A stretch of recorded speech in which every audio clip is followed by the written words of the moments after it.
Il Gian Giangi, buonasera, ben ritrovato. Niente, buonasera. Ciao capo.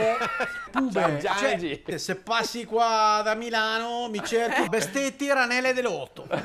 Tu non sai cosa c'è dietro le Ranelle dell'Otto. Cioè, ma tu fatti solo una domanda. Quante Ranelle dell'Otto ci sono in tutto San Siro? Ma cioè, sai che in fate una effetti domanda. non Cioè, sai. tipo la Torre Eiffel, quante ne ha? Una cross basso sul quale Joe Felix era troppo indietro. Quel Felix lì è un gatto. E questa è veramente...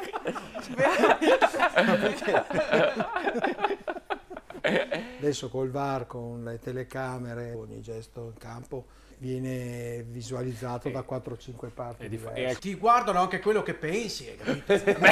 Cioè, per captare quello che pensi. Cartellino giallo poteva essere forse un po' più accondiscendente. C'hai il l'arbitro. sacchetto dell'umido al posto del No, cuore. no, riprendiamo quelle frasi di Buffon. Non c'è scritto.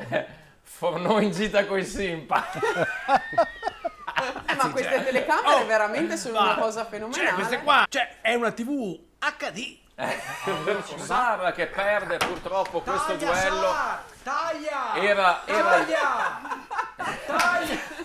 Che imbecille! Scusate, veramente. Ha fatto un movimento da centrocampista, va in profondità, se no... Sì, Bradovic però si toccava intanto il gergo tecnico, proprio la cuffia rotatoria della spalla. Perché girava. No, perché va in piscina.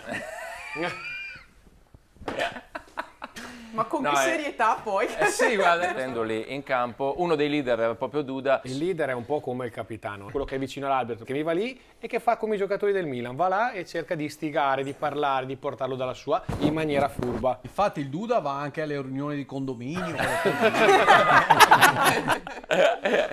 Cioè, lo scatto Leao Davidovic mi sembrava vedere una macchina a benzina e uno con l'impianto a metano.